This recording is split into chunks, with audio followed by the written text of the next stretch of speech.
You have to ask yourself, who, symbolically, for a moment, Jonathan Pageau and he's an Orthodox. He has it in his YouTube channel, The Symbolic World. He often teams up with Jordan Peterson. Visually, what was at the ceiling of most Orthodox churches? It was Christ the Pantocrator, Christ the teacher. The highest summation of heaven and earth coming together. What happens when you remove that? What happens when you replace that with, once again, a faceless political monolithic system, a donkey or an elephant, an eagle?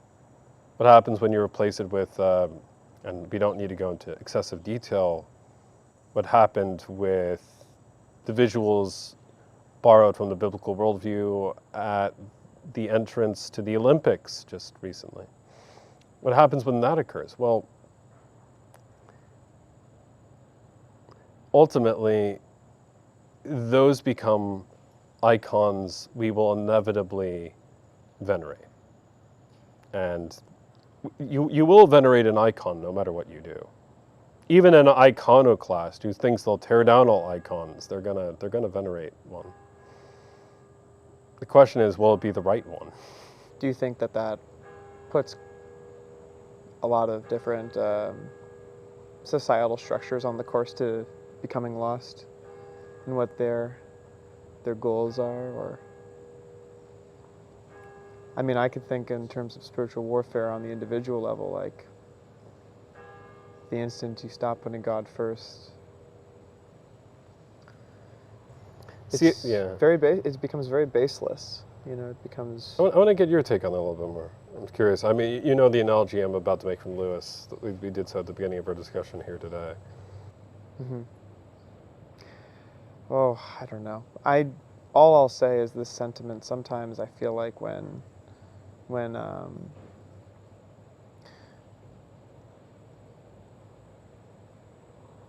Christianity is not, or when Christ or when God is not placed at the center of one's decision making, you know, it's you're left with a range of, you know, intentions, and good intentions mostly, hopefully. I assume most people are good, but the problem is that we're all just people, and it's very easy for those good intentions to be hijacked by something else. You know, it's tricky. I do believe in the separation of church and state. I really do. But sometimes I do feel like we've lost touch in the West with a sense of what we really value. And well, separation of church and state is not a separation between God and state. If someone makes the mistake that theocracy and ecclesiocracy are the same thing, then they've made a very poor, then they're not thinking clearly. Ultimately, ecclesiocracy is a one church government. The church is God. While the church scripturally is the bride of Christ, as a Protestant, I would fundamentally argue the church is not restricted to a single earthly institution. And the Second Vatican Council, for those Catholic viewers, Roman Catholic viewers, will even admit that the institution of the Roman Catholic Church subsists in, capital TC, the Catholic Church. So I don't think the Orthodox, the Roman Catholics, or the Baptists, or the Presbyterians, or the Evangelicals should run the government, right? Mm-hmm. But... Or the Pope. Or the Pope, right? But, as a Christian, do I think Jesus Christ should? Oh, please. Yeah. So how does Jesus Christ then reign supreme over our civil order? By taking the civic principles of Christianity, which used to be the bedrock of the West. There's some last vestiges. that used to be the vestiges of the West, and making that the cornerstone. And so when people, and I will often slip into this, I'll say, we don't believe in a theocracy. Theocracy means being ruled by God. If you believe God is Jesus, you want the world and government to be ruled by Jesus. The issue is Jesus is not the Southern Baptist Convention. Jesus is not even your favorite pope or your not favorite pope. Jesus is not, God forbid, your favorite or not favorite pastor.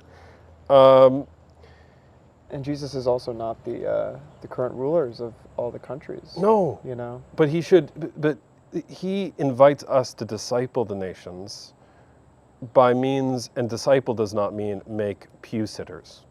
Made a horrible mistake there. Disciple means students. And how do you teach? Do you teach all people alike? An experienced student and an inexperienced student? No, you go on the individual level. You do so with natural and loving relationship. It could be a teacher-student relationship. It could be a community relationship. It could be a parent-child relationship. It could be a you to yourself with the help of God relationship. So yeah, I mean, you could label this clip "Jesus for President," but Jesus for President. But I mean, sincerely though, I mean, like, well, how do you get the leaders you deserve? Yeah. How does that happen? And I mean that facetiously. How do you end up with? I'll tell you, humility, please, a little bit more. Yeah, and ultimately, we've also made the horrible mistake of believing that if we could change one law to make everybody do the right thing, that they would immediately do the right thing. I think you should change the law. I think that you should. But you also have to change the hearts of women and of men, of daughters and of sons, of wives and of husbands, of grandparents and grandchildren. You have to change hearts.